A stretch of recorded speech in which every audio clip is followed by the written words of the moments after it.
Viene, Perfecto. viene con delay la cosa. Bueno, la virtualidad. El cuarto tema. eh, ¿Quién aplica la política migratoria? Cada país elige un área, un organismo dentro de su estructura. Nosotros siempre lo hemos tenido en el Ministerio del Interior, el Ministerio Político. En algún momento hubo algunas inquietudes con el Ministerio de Trabajo y sobre todo con el Ministerio de Relaciones Exteriores. Hablo de los años 90, la época del gobierno de Menem. Pero los hilos de la política que no se trasuntan han hecho que haya permanecido siempre dentro de, del Ministerio del Interior. En ese edificio, que es histórico porque parte de él tiene el Hotel de Inmigrantes, a donde llegaban los primeros europeos que fueron registrados. En 1857 empezó el registro para el ingreso de extranjeros, ya que los primeros registros son del puerto de Buenos Aires. Recién en las primeras décadas del siglo XX se abrió La Quiaca, por ejemplo, y se fueron abriendo paulatinamente otros pasos donde se anotaba quién entraba o salía de la Argentina. Hoy tenemos muchos pasos, llegó a tener a 200, pero habilitados no llegan a 100. Tenemos fronteras muy extensas, ¿no? Y aeropuertos, bueno. La Dirección Nacional de Migraciones entonces tiene su sede en el puerto de Buenos Aires, en la Avenida Antártida Argentina, pero opera como un organismo federal en todo el territorio a través de las llamadas delegaciones. Sus funciones son diversas, pero siempre a partir de la ley migratoria vigente y del reglamento vigente. Eh, lo que tiene que llevar adelante fundamentalmente son todos los trámites, registrarlos y otorgar los permisos de residencia. Y también tiene, por supuesto, la función del control fronterizo. El control migratorio supone controlar fronteras y controlar internamente. Y de acuerdo a las categorías, establece qué tipo de permiso otorga, qué permiso de residencia, si es para el turista, será de 3 meses, y todo eso está estipulado en la ley y en detalle en el reglamento. El tiempo para cada categoría, los derechos que se le habilitan en cada categoría. Esta es la página que tiene hoy Migraciones. Cada gobierno, no importa el color, le cambia el logo. Hubo épocas en que era mucho más, eh, con muchos más elementos, con publicaciones. Hoy es una página altamente eh, administrativa, para trámites, pero bueno, también es con los tiempos que vivimos, ¿no? Que todos nos manejamos en forma virtual. Lo que hace Migraciones es el control migratorio, como les decía. Y como les dije recién, bueno, esta es la definición formal, es el conjunto de mecanismos de inspección o de fiscalización como los que se hacen en los puestos de frontera, en los transportes internacionales, en los lugares de trabajo, ya como control interno o de intervención en la emisión de documentos. Por eso la Dirección Nacional de Migraciones en Interior está vinculada al RENAPER, que es el Registro Nacional de las Personas, ¿no? Trabajan de consumo. Y es una estrategia de mando que está asociada a un poder de policía, tema del control, de aplicación de la ley. Este poder de policía ha sido a veces bastante criticado y ahora las definiciones podrían estar asociadas más a un control de permanencia, pero no delictivo. De todas maneras, cuando se hace el control fronterizo asociado a la Dirección Nacional de Migraciones, a la Policía Migratoria Auxiliar, como Gendarmería o Prefectura Nacional, cuando no hay una dotación de esta dirección, hace que también haya un poder de control que está a partir de las fuerzas de seguridad. Esta de los controles, el control migratorio, es muy útil. Lo ha hecho una especialista inglesa, Brochman, en 1993, está en uno de sus trabajos, y realmente aclara dónde estamos parados cuando pensamos, por ejemplo, en las regularizaciones. Ven que hay controles internos y externos, y son implícitos o explícitos. Esto lo vinculamos con el tipo de política cuando vimos las modalidades al comienzo. Y yo aquí marqué lo que significa el control fronterizo, las visas, que son una forma de control migratorio muy fuerte que la Argentina no ha aplicado, es muy limitado el caso, pero hay países que las tienen sumamente activas, ¿no? El caso de España, bueno, ni hablar de Estados Unidos, eso lo conocemos, pero España, cuando quiso frenar el flujo de latinoamericanos, estableció una política de visas para ecuatorianos, para bolivianos, y podríamos ver la literatura y aparecen con mucha vigencia. Si vemos el tema de las regularizaciones, es un control interno y explícito, porque hay una norma emitida por el Poder Central para su aplicación. ¿Cuál es esa arquitectura territorial de la Dirección Nacional de Migraciones? Yo les hablaba de las delegaciones. Estos mapas que yo fui haciendo, los primeros, más completos, si se quiere, surgen a través de resoluciones, o sea, de normas menores internas. Difícilmente uno hubiese podido encontrar un detalle en los sitios web o en alguna publicación en la época que no estaba Internet con toda su vigencia, por ejemplo el caso del 83. De acuerdo a las necesidades, de acuerdo al peso, a la importancia de determinados colectivos, se gestaron estas divisiones. Hoy el mapa que está a la derecha es el que muestra la página donde solo aparecen las cabeceras de las delegaciones, no las áreas en las que tienen injerencia, oficinas, bueno, y centros de documentación rápido que no tienen alta difusión. ¿Cuál es el interés por estas delegaciones?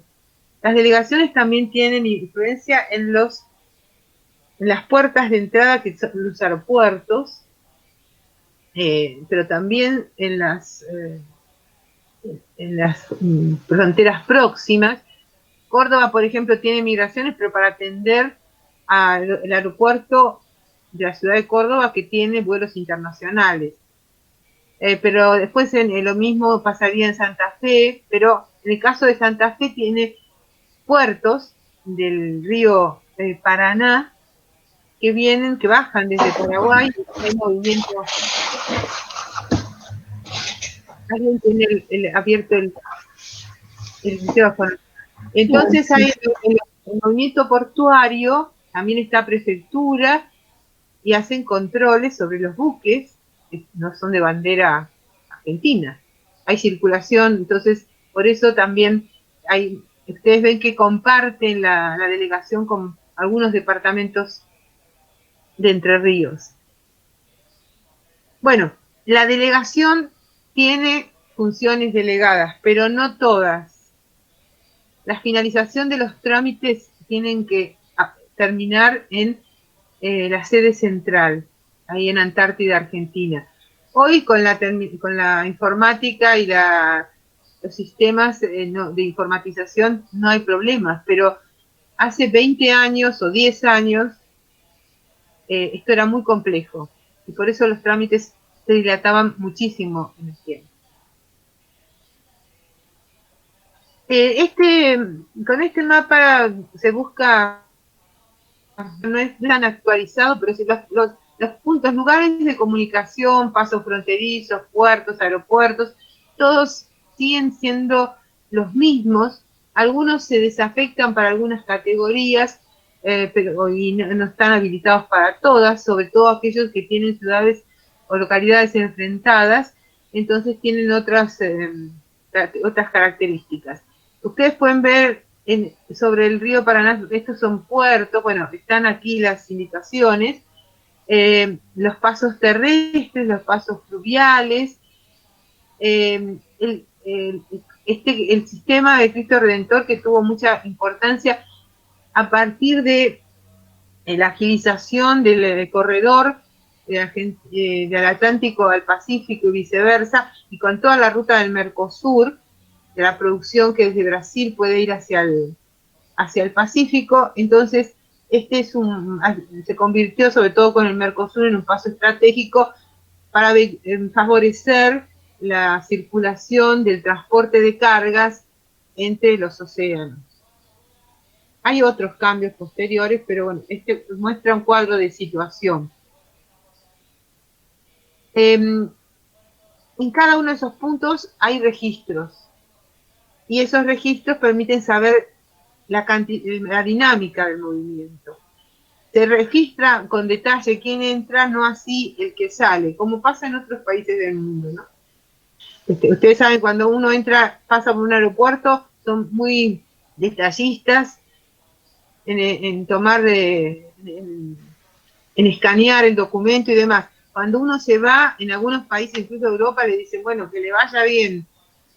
Igual tienen otros controles, ¿no? Pero a veces no se pasan por registros tan exigentes. Quiero mostrarles esto que es histórico, que yo hace muchos años consulté y usé, que era la forma en que se registraba quienes entraban y salían, pero sobre todo quienes entraban y las categorías vigentes en esos momentos, que hoy ya está todo informatizado en la mayoría de los pasos. Pero este registro mensual mostraba cuál era la dinámica mes a mes, y algunos eran muy interesantes. Vamos a ver la cuestión más adelante de lo que es el tránsito vecinal fronterizo para aquellos que tienen localidades enfrentadas.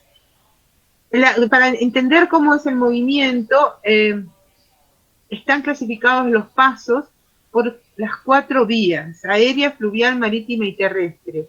Por eso lo de pasos terrestres, puertos, fluviales o marítimos, y los aeropuertos. En algún momento, en algún trabajo que hice con una colega, la distribución de aeropuertos que tenían movimiento internacional, que no eran tantos, ahora sí son muchos, los llamamos el interior territorial, porque no estaban en la periferia, no estaban en las fronteras, pero tienen movimientos interesantes, sobre todo pensando el de Seiza, que tiene movimientos de altos volúmenes, ¿no? Esto se puede caracterizar para cada una de las vías. A modo de ejemplo solamente quería señalarles que en la vía terrestre hay egresos e ingresos de extranjeros. Esto muestra casi 20 años, pero hay muchos movimientos por vía terrestre en lo que es el tránsito vecinal fronterizo, que no se da en todo el país, sino particularmente en la provincia de Misiones. Es donde más presencia hay de este tipo de tránsito, y también en el caso de los pasos con Bolivia. De todos esta cantidad de pasos, hay algunos que son sumamente potentes y están todas las miradas puestas en ellos. En alguna no pasan los 40 pasos que tienen más fuerte interés. Pero también hay singularidades regionales. Por ejemplo, en este sector de San Juan, hay pasos habilitados para los arrieros que cambian de invernada y veranada para sus ganados, o por supuesto una economía muy básica, pero que tienen su importancia, y la gendarmería es la encargada de controlar. Hay también algunos similares a lo largo de la Patagonia, que tienen, no para intercambio de ese tipo, pero para intercambios locales, ¿no? Bueno, en este caso quería mostrarles los que tienen un movimiento de tránsito vecinal fronterizo y las cuantías, cuyos montos no siempre son tan exactos, pero por aproximación se sabe cuáles son los que tienen más dinámica. No hay ni que hablar de lo que es Posadas, Encarnación, o en el punto tripartito, Puerto Iguazú, Foz de Iguazú y Ciudad del Este. Estos son casos muy importantes. Perdón.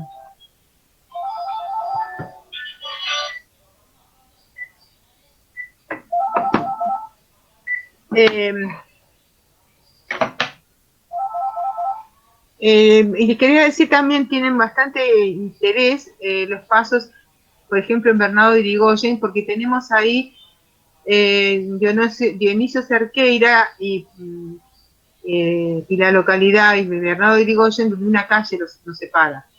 Ya es una frontera seca que tenemos con Brasil, porque el resto es fluvial.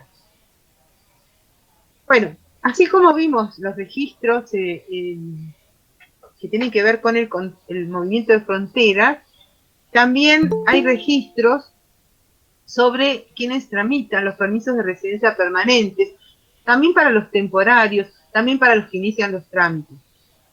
Aquí les quería mostrar los resultados del registro administrativo que lleva Migraciones, que no es un censo, sino cómo se va dando iniciación de trámites de las personas y qué sucedió desde el 2004 con la nueva ley hasta el 2017 con las principales nacionalidades y con los efectos del programa Patria Grande. Si miramos, Patria Grande empezó en rigor hasta en el 2008, ya que viene del 2004, empezaron los trámites, pero los trámites se aprobaron ya a partir del 2008, entonces los efectos se ven prorrogados en el tiempo. El caso de Paraguay, Perú, Bolivia, las tres nacionalidades de más peso. Esto otra cosa que se les pueden hay que tener en cuenta. Nosotros solemos, bueno, no solemos, sino que los censos controlan o registran cuando hacen los conteos a los extranjeros por el país de nacimiento. No le preguntan qué nacionalidad tiene, sino usted dónde nació, el lugar. Con la nueva ley, con el acuerdo de residencia del Mercosur y con Patria Grande, también se abre la posibilidad y, digamos, los registros toman la nacionalidad. Pueden ser personas que hayan nacido en un país diferente del que declaran como nacionalidad. Y en este caso, bueno, oficiosamente un colega me contaba de Bolivia, especialista en el tema, que en Bolivia era frecuente que compraran la nacionalidad boliviana chinos. No sé, no hay pruebas, pero sabemos que hoy están los diarios, hoy hace días, cómo comprar una residencia, ¿no? Ofrecen formas de otorgar residencias, o sea, a través de tasas, de una forma legal, que uno puede convertirse en nacional de otro país y tener otras facilidades para movilizarse. Bueno, y los otros países que se mantienen en valores similares, creo que lo que se puede llamar la atención es el caso de Brasil, y aparece, no aparece, en China, que está muy bajo, pero en el 2009 hay un pico. Esto tiene que ver con el impacto del acuerdo para no residentes, Mercosur, que benefició en gran medida a los chinos que empezaron a llegar después de un acuerdo que hubo con el gobierno de China. Bueno, sabemos en qué momento empezó hacerse más visible este colectivo. Dado que nuestro seminario y nuestra maestría busca aplicarse para la región Patagonia y los estudios socioterritoriales con focalización en la región Patagonia, es importante entonces entender un poquito y bajar la mirada a qué pasa con las fronteras con Chile, tenemos más de 5.000 kilómetros con Chile, en total tenemos 10.000 con todos los países. Y hay un trabajo de un geógrafo amigo, Alejandro Benedetti, que con otro colega, Laguado, hicieron un trabajo que fue todo un desafío porque era muy difícil llegar a hacer esto, ver los espacios binacionales. Yo en algún momento hice un trabajo de punto de vista demográfico, que no, bueno, lo hice hace años, me pareció mucho más sustantivo y porque muestra más la articulación de territorios, de que Alejandro y su colega y se publicaron en el año 2013. Ellos dicen es un trabajo de corte descriptivo, o sea, es sistemático. Acá podemos ver cómo han subdividido los tramos de las fronteras. Acá nos cabe bien tener la distinción entre el límite internacional y frontera. El límite es la línea, la frontera es el área, ¿no? ¿Y qué está vinculado? ¿Qué territorios están vinculados? En Europa se habla de regiones o de territorios transfronterizos. Las aperturas y los cambios que ha habido en las relaciones con los países vecinos nos hacen pensar que vamos a avanzar hacia zonas o áreas de cooperación fronteriza, pero todavía no está tan cerca esto. Pero sí podemos plantear cuáles son los vínculos. ¿Por qué digo esto? Porque la Argentina sigue teniendo, igual que tiene Chile, zonas de frontera, áreas de seguridad, que son del límite internacional hacia el interior del territorio argentino. Es una herencia de la política de seguridad nacional, pero no es un capricho de Argentina, muchos países lo siguen teniendo. Miradas específicas, sobre todo en tramos de las fronteras que están poco poblados, ¿no? Bueno, vamos a recorrer rápidamente el trabajo de Alejandro. Ustedes lo tienen en la bibliografía obligatoria, que tiene que ver, bueno, yo hice un recorte de unos cuadros de cómo consideran la zona sur o patagónica y las subzonas, y cómo las caracteriza en cuanto a la presencia de población, y cómo han sido delimitadas, qué sistema de localidades hay, cuáles son los movimientos, cuáles son las condiciones físicas, ¿no? Creo que para muchos de ustedes será muy familiar algunos elementos que aquí están marcados, pero sin duda las mayores movilidades están presentes en el área de Neuquén y Río Negro, porque la topografía lo permite, los pasos. En cambio, tenemos que llegar a Tierra del Fuego y bueno, al sur de Santa Cruz y Tierra del Fuego para de nuevo encontrar movilidades intensas y con la presencia de ciudades de frontera. Aquí pueden ver los pasos a ambos lados de la frontera y cuáles son sus vecinos. Vamos a continuar.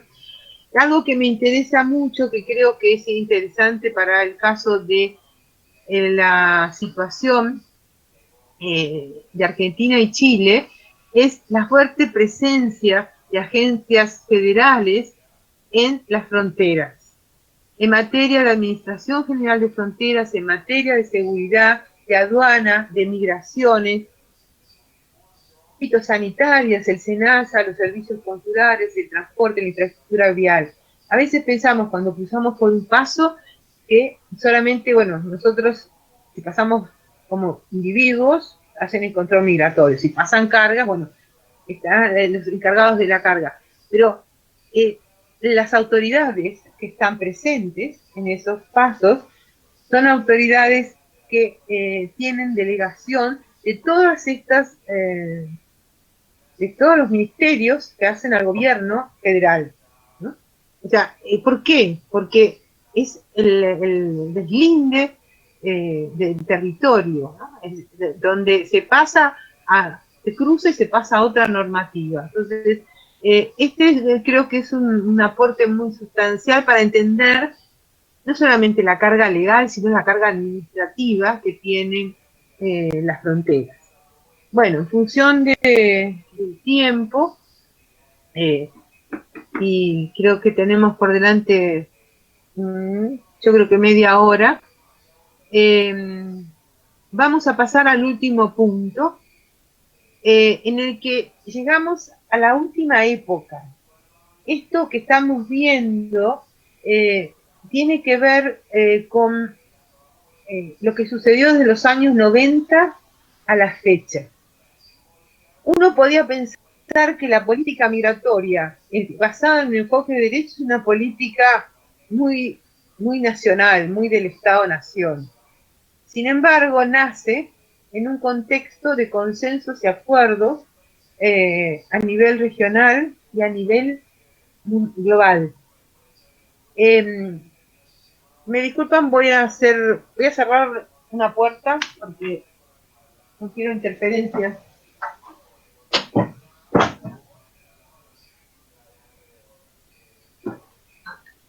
Acá estoy nuevamente.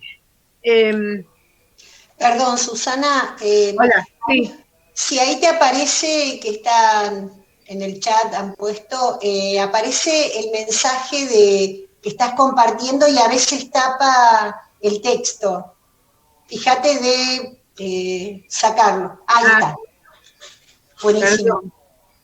Bueno, vamos a mejorar, voy a mejorar, prometo. Es una clase cada día. Bien, gracias. En realidad yo lo veía y pensé que era solo para mí, pero no había mirado, a mí no me estaba molestando, pero de todas maneras las últimas líneas sí.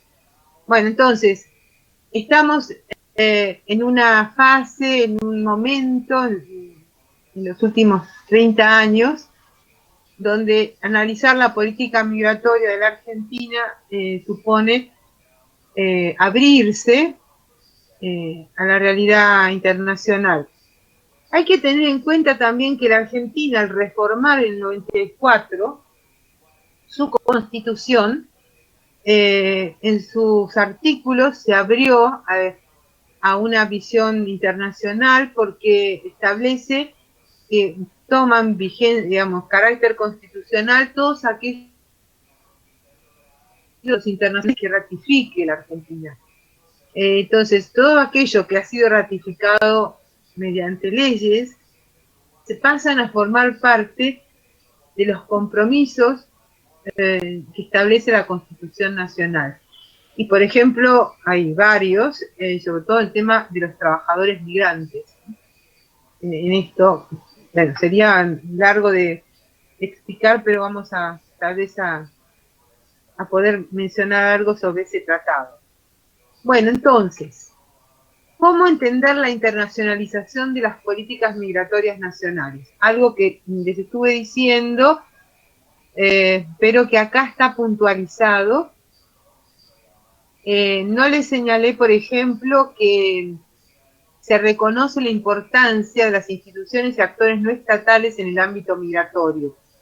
Esto lo dice la ley de migraciones, porque reconoce a las asociaciones de migrantes. Después, se reconocen los derechos ciudadanos de los argentinos residentes en el exterior. La ley, después el reglamento se extiende. Si bien en los años 90 se había habilitado el derecho de voto en el exterior, no con muchos resultados, no con mucha adhesión y tampoco con mucha propaganda por parte del Estado argentino, pero queda explicitado que se puede ejercer el voto para los residentes en el exterior para la elección de presidente.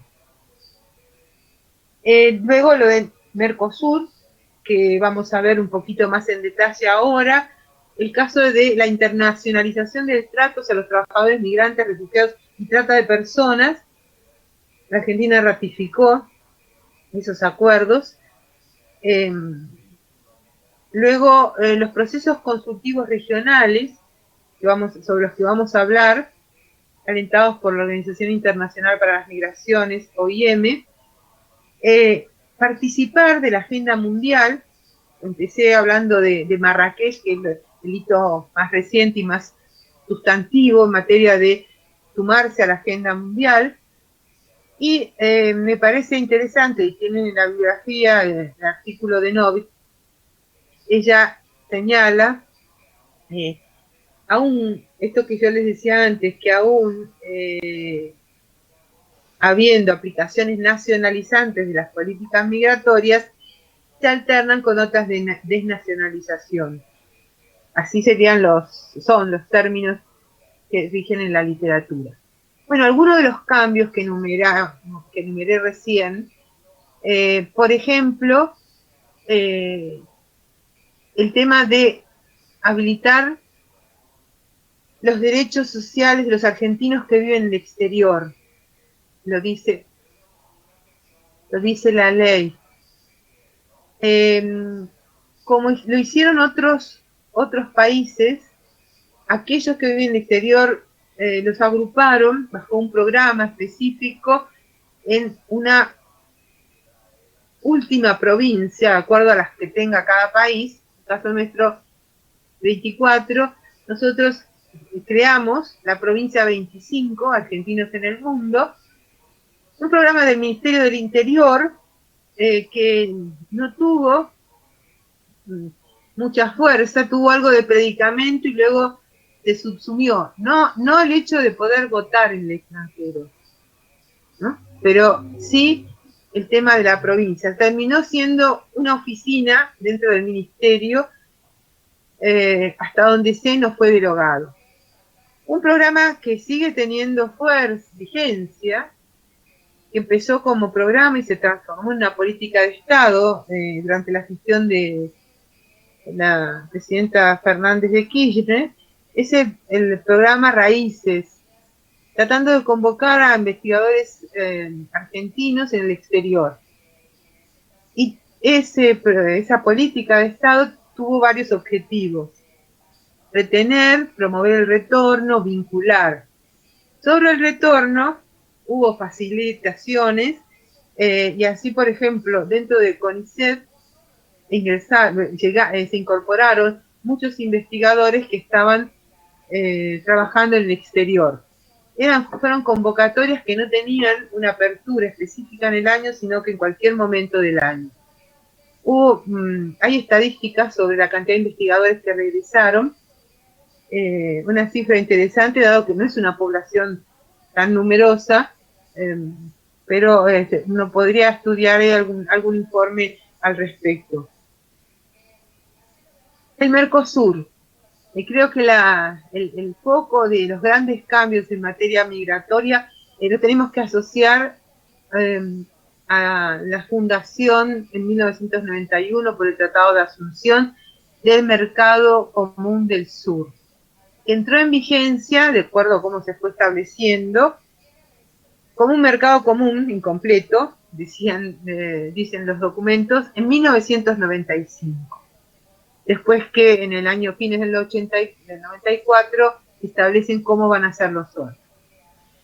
Si bien hubo cambios importantes, nunca hubo un área dedicada a migraciones. Fue motivo de muchos debates. ¿Y por qué?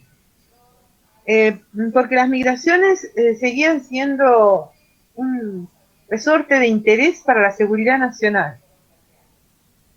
Ustedes pueden recordar que en el PowerPoint hice una comparación sobre las categorías migratorias y nunca se logró armonizarlas al día de hoy. Lo que se trabajaron alternativamente en si eran la libre circulación que se promueve de factores productivos, dice el tratado, era para personas, para trabajadores, para migrantes. ¿En qué categoría entraba esa libre circulación?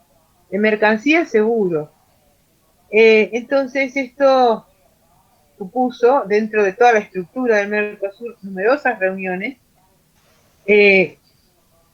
y al día, a la fecha, podemos decir que no se logró armonizar, pero el único avance concreto se logró en el 2003, cuando se consolidó la idea del, ven abajo, del Foro Especializado del Mercosur, el FEM, que está dentro de la órbita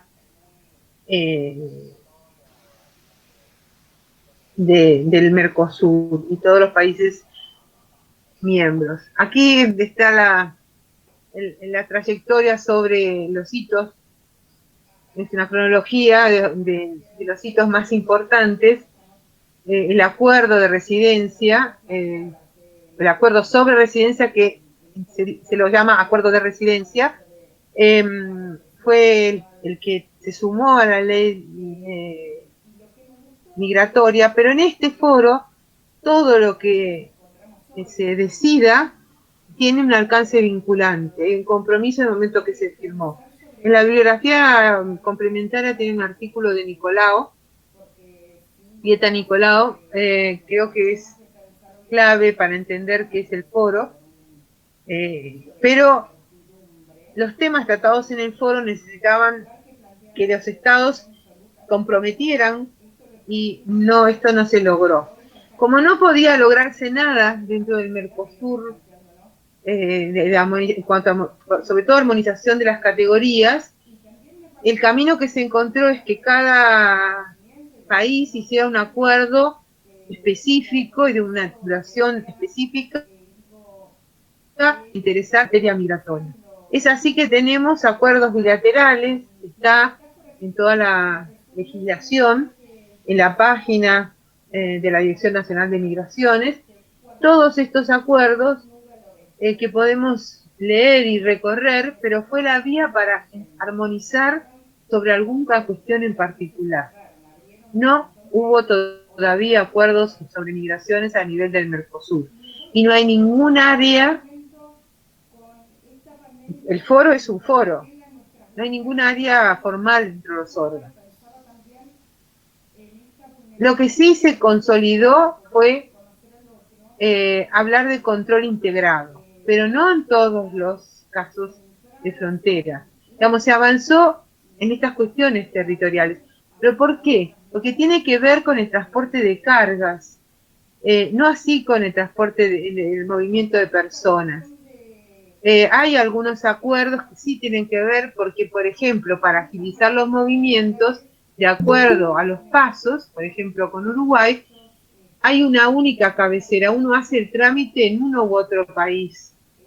Este cuadrito que acompaña, y estas áreas de control integrado no han cambiado, seguimos teniendo las mismas, y en el caso de Misiones tenemos estas que tienen que ver con el tránsito vecinal fronterizo, que a veces no permiten el tránsito de personas. No es el caso de Bernardo de Irigoyen, no es el caso de Paso de los Libres, que tiene habilitado para todo, pero hay otros que solamente para el tránsito vecinal fronterizo.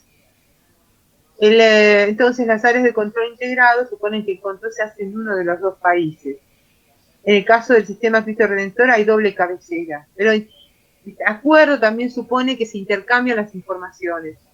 Cada país puede leer, ¿no? Por supuesto, están dentro de los primeros que se informatizaron. Siguiendo con esta lógica de la internalización de la política migratoria, ustedes habrán visto que en algún momento hablé de procesos consultivos regionales.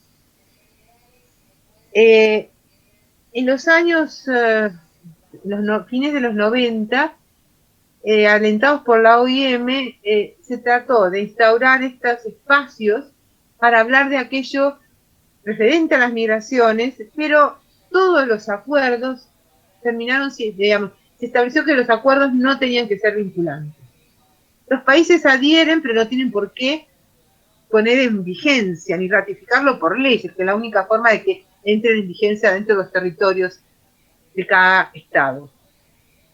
Esta conferencia desde el 2000 a la fecha se viene reuniendo en el mes de noviembre, hace sus reuniones anuales y está toda América del Sur. Para los países de América Central, el Caribe y México, el equivalente es el llamado Proceso Puebla. Uno de los momentos más importantes de la conferencia sudamericana fue el año 2000, donde se hizo un plan para el desarrollo humano, así se llama, de las migraciones. El PSDHM, en la literatura así lo indica. Entonces marcan desde el 2010 algunos elementos a los que los países pueden adherir o no. Por ejemplo, el enfoque de derechos, acceso a la salud, educación, vivienda, trabajo, ciudadanía plena, que implica la política, el derecho a voto,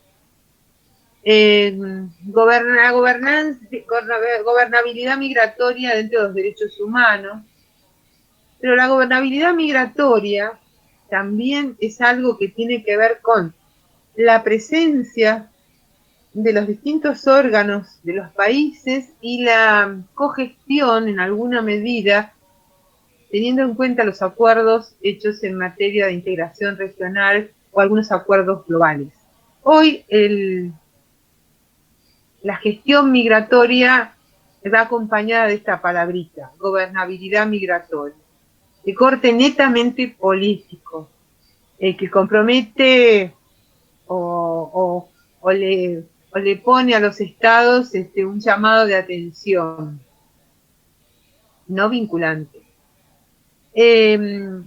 La no criminalización quiere decir el migrante ilegal no es un delincuente, pues es irregular, por eso es un acto administrativo pasar a la regularidad.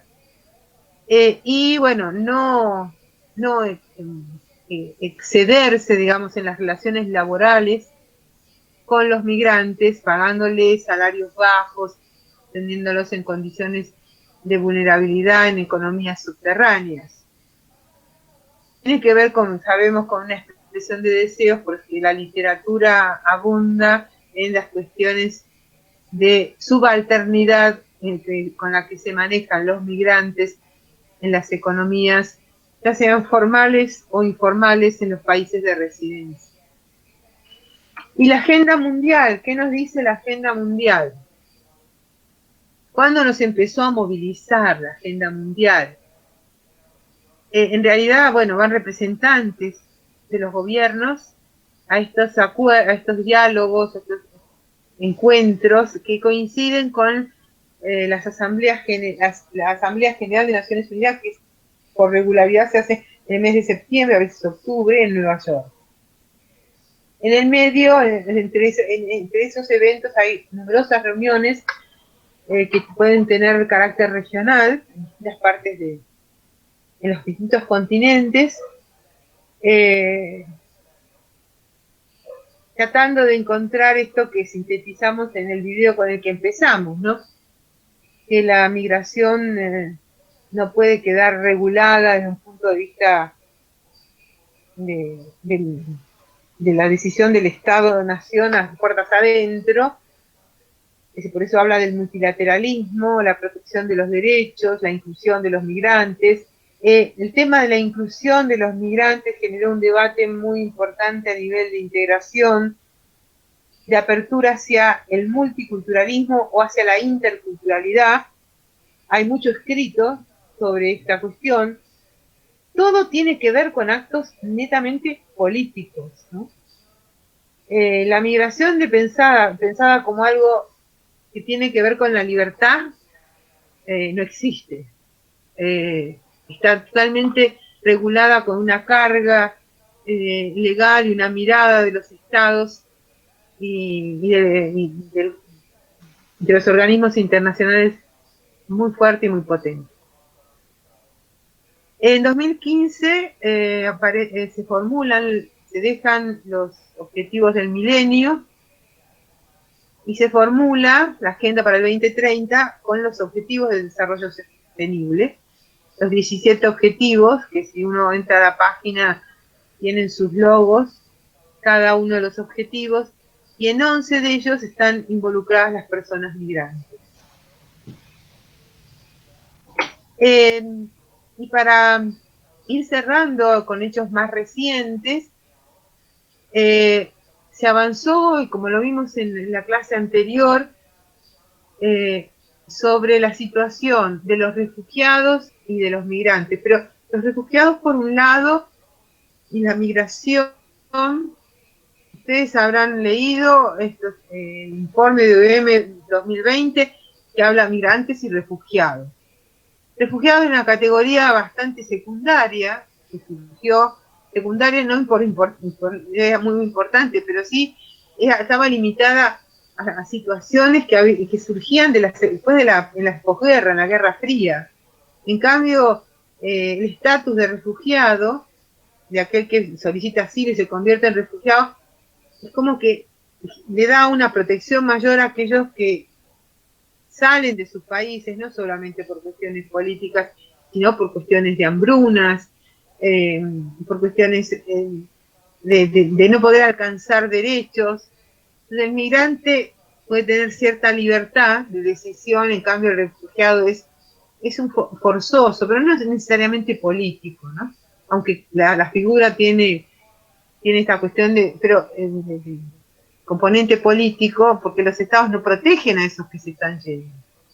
La Argentina, en el penúltimo periodo, durante la gestión de Macri, tuvo un programa para los refugiados sirios.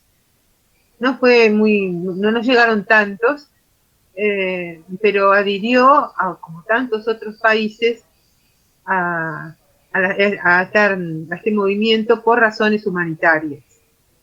O sea, hay también estos casos específicos que yo señalé al principio, que también son de mucho interés porque no existían antes. La Argentina no había tenido esos programas tan específicos, salvo a principios del siglo XX para el tema, o en el siglo XIX para las colonizaciones. Bueno, y llegamos al 2018 y ya vamos terminando con la firma de este Pacto Mundial para una Migración Segura, Ordenada y Regular. Argentina estuvo presente, dio un discurso, todavía estaba la gestión del presidente Mauricio Macri, así que fue el director de la Dirección Nacional de Migraciones de ese momento. Y bueno, está entre los países que firmaron el acuerdo. Pero bueno, una cosa es firmar el pacto y otra incorporarlo a las normas del país, que necesitaría una ratificación de las leyes. Y el periodo que media entre un pacto mundial o un acuerdo que se firma en Naciones Unidas y hasta que se ratifica puede ser años y décadas.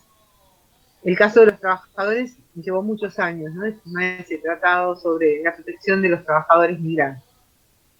Entonces, para cerrar, yo sintetizo que llegamos a esta situación de los años 90 para acá, en los giros de la política migratoria argentina, que demandan trabajar bajo ese paraguas que es la gobernabilidad migratoria, pero tiene algo que es ventajoso porque busca fortalecer lo que se está dado en llamar, y que está tomando mucho interés en la literatura, en científicos, el fortalecer las capacidades estatales, que no significa burocratizar, sino no dejar de proteger al migrante,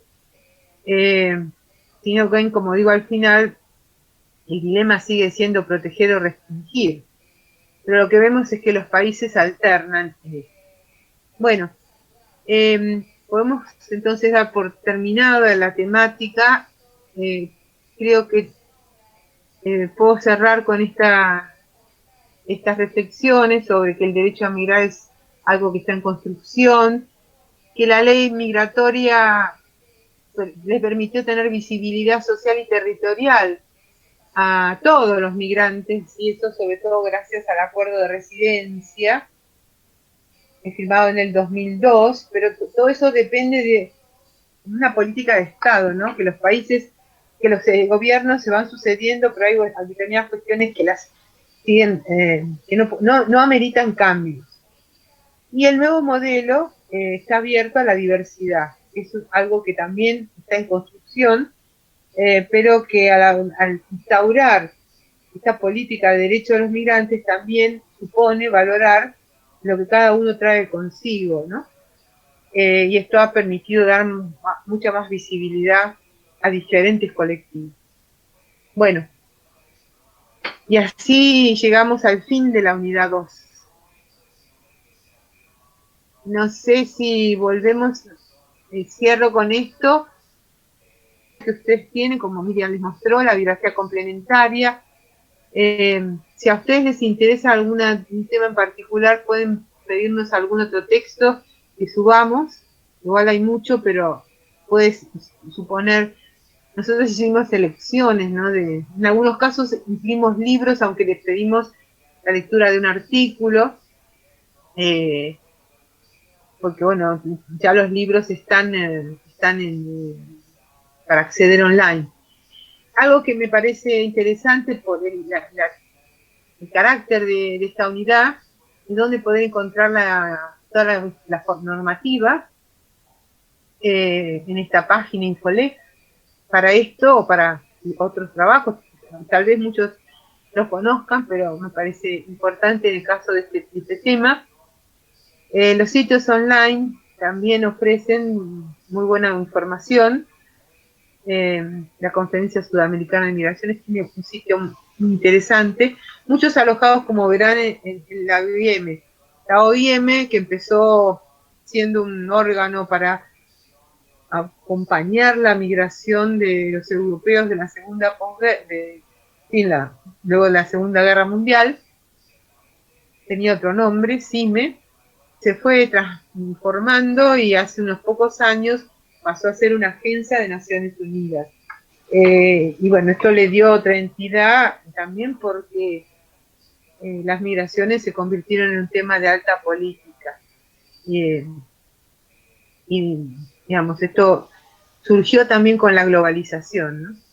Bueno, y las actividades, rápidamente les digo, bueno, este punto 1 supone leer el artículo de Susana Novik y el de Eduardo Domenech, básicamente.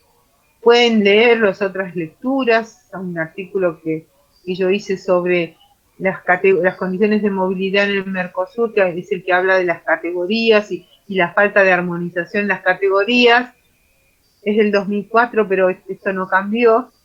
Y después, por el interés de la región, este trabajo sobre la frontera con Chile les da la posibilidad de entrar en esta temática, y una de las preguntas, la 3, apunta a ver qué pasa en la zona patagónica, algo les mostré, y después un pequeño cuadrito para completar de acuerdo a la lectura del mismo documento, ¿no?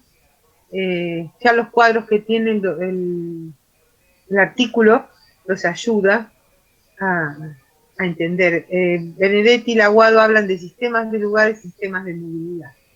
Bueno, ustedes pueden caracterizar de acuerdo a zonas y subzonas como son los sistemas de lugares, de frontera y los sistemas de movilidad.